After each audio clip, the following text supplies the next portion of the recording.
Toota keenya akkasuma immoo ilmaan Oromoo kutaa 11 hundi keessan galatooma alfaadhaasin jechuu barbaada. Akkasuma immoo warroota top 1 top 2 akkasi qabatanii yaa'an kana hunda isaanii naa galateeffadhaa. Follow naa godhaan dhaamsa kiyya isaan ol galcheetiin galateeffachuu barbaada. Hunda keessan kana olitti naa gootan xiqqatti naa gootan jechuu barbaadeti miti. Hunda keessan taraan gammachuu ta'e tan waliin shaashan baan. Akkasuma immoo uffatni nuti aartiidhaan asirra dhufnee aggoo dhufnu aartii Oromoo keessatti qooda baachaanii uffata aadaa kutaa 11 warri uffatanii jirtan eega ummata keenya kabajamaa fi jaalatamaa adhaantan ummataa ol nu qaban kana eega isaan galchinee booda isinis akkasi seennee wajji shaashan baajannaa gammachuun tiyya gammachuu teessanii baga gammaddanii baga gumaamuu beetis akkasuma immoo gubaa intalbadiyyaa kanas raatis kabbaab diitis baabnee ulfaadhaan isin jechuu barbaada hundi keessan wallahi warri maqaa isin yaamin keessaaf hundi keessan sirriitti naa galatooma ishee hedduu gammadeeti miira keessa akkan jiru beeku ulfaadhaa.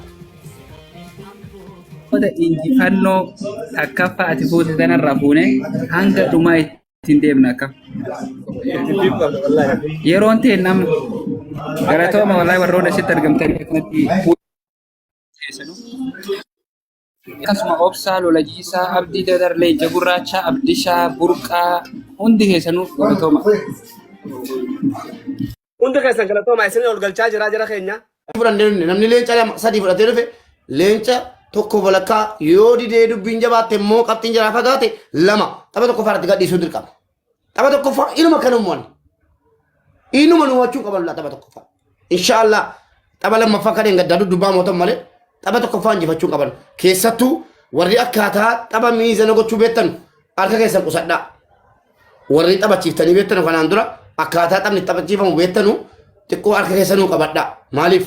Namni tapha tokko faa adaraa gadi jedhama rannaa tapha tokko faa xumuree akka gaddaa kan taaneef warri maqaa keessanii waamu kanaan dura taphachiisaa turtan haga ta'e gaappii isin tolcha haga ta'e of qusadhaasi. Jalqaba yoo xiqqoo kentan lammaffaa irratti nu fayyadu waan ta'eef akkasitti gaappiidhaan adeemnu sa'aatiin gaheera ibsaa si eegamoo deeqaa dabalattu. Deemee dhufu. Gaheera uummata keenya kabajamoo boonitaan illee daballu. Dhaabbata kuwa.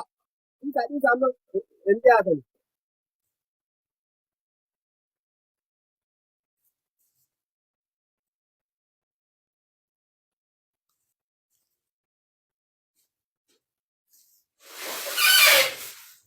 Adaamaa koo ilaal. Obsaa koo. Abdii koo hundi keessan galatooma ilmaan Oromoo. Warroonni paawar ammaan tana paawar irraa harkaa xiqqaate marsaa lammaffaa sadaffaa akka nun deemne kanaa miti. Waan dhiyaatan natti hin fakkaatu.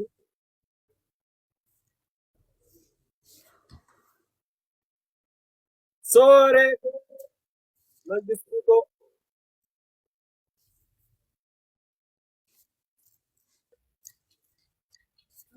ዝም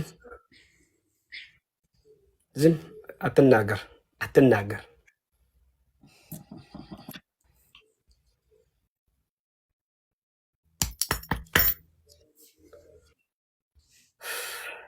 ለመፋ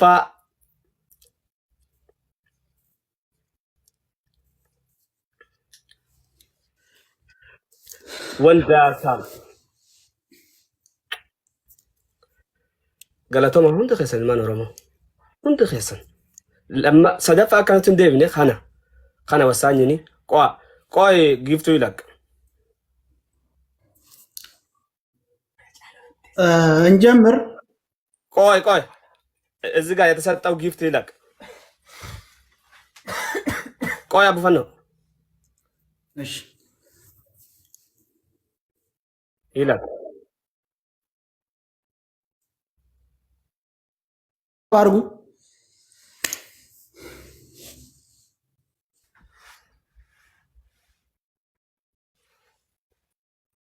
عمل أبابو مشان شنتم مشان نقافت أبابو شنتم مشان نمنا ده هند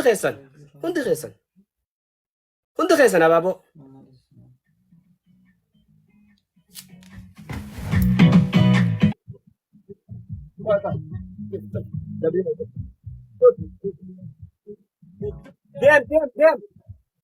Dem.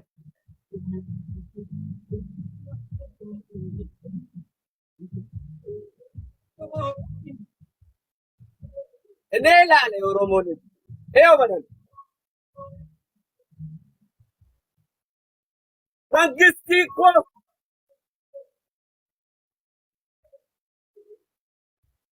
اوب ساكو كنت فين الصندوق ده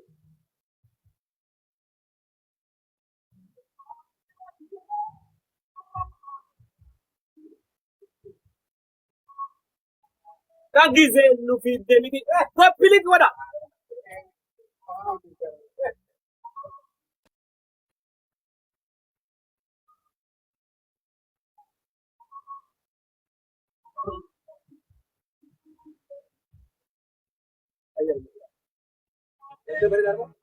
لا غير وين يجرى Sini gambar ya, Sa.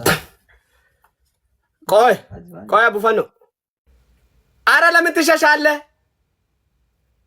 هذا الزاجن مال جي اخوتي جران ندغنير ويو دمانغستك يا مبارك فاميلي ايتالو سن جري نار كابي والله لازم waan hin argamu ragaa beera dhugaadha isin argaa jirtanii waan kenneefim argaan jira isinis dubbataa turte waan argine malee waan hin jirre cubborran keenye siifaniif isin mana waliin galanii jettee kan isin dubbataa jirtu an siifan mana waliin hin galtu akka dhugaa beektanuu an wanti si beeku hin jiru Aye, okay. Nuti tokkoffaa immoo mistira yoo ta'e immoo isiitu mistira kan qeerroo nutti erge malee nuti mistira isiin qeerrootti barreessite hin ergine mistira qeerroo immoo ummanni duniyaa tiktookii kanarraa wanti beeku hundu wanti namni ittiin ergamin hin jiru. Gaafa isin jara afarsootti galchee ergitee arrabsitullee deemee maaf akkana mistira kee baafte nama arrabsiiftaa jedheenii dhowweeniin ture. Naa wanti siidhaa beeku hin jiru mana qeerroo uuman seenuu narra duulaa jiranii ammas ta'u an keessaan qabu kunoo dhugaan jirtu isa bira jira gaafa dhaani an keessaan illee taasee dhimma walirraa hin qabne waliin bilbilu an hadhas boris mana qeerroo nan seena gurratti isin caloo ana keessaa baasaa isiniin jedha isinii galee dubbii keessan achitti bool keessaa gaafa bargaanfattanii viidiyoo itti ergitan siifan isin biran jirtu. Inna kanaafuu adabadhaa waan garaatti qabannee teenya akka gadi hin baasne of adabadhaa taa'a. Maqaa kiyya akka hin kaasne nama miidiyaa miti isinii galee. Aye, akka jettu dhageettanii miree mucayyoon ijoolleen reefuu siifanii isii wajji waldhabbii qabdanii mana tokkollee galtiidhanii ani siifanii nama tanumaa ta'uu hin beeku. Ani kan bira wallaan alatti sin dhoofti jinniin daalatti. Ani onnu fee gara laafoo giiftii dhaattanii mana qeerroo teessan jette giiftii nama kennu eenyunu mirga isaati giiftii yoo nu kenne mana isaa utuu jarri boontu waliin loliin dura nuti inzumaa garganni gaafa guyyaa mana banatuuti mana qeerroo deemnee teenya. Maal rakkoo qaba yoo mana isaa teenye isiidhaan wallole malee uummata miidiyaa teenyee wallole.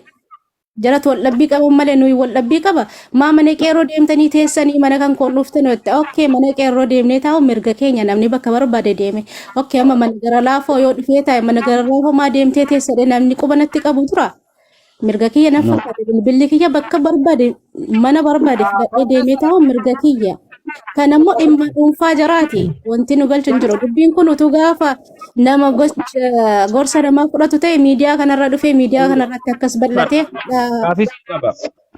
La lamma manakatti illee kaffeeramte si koo ismu yeme takka manakatti illee si ummitti barbaanne beeyta maalifi ani nama boontu illee deeggaruu miti nama qeerroo illee deeggaruu miti okay.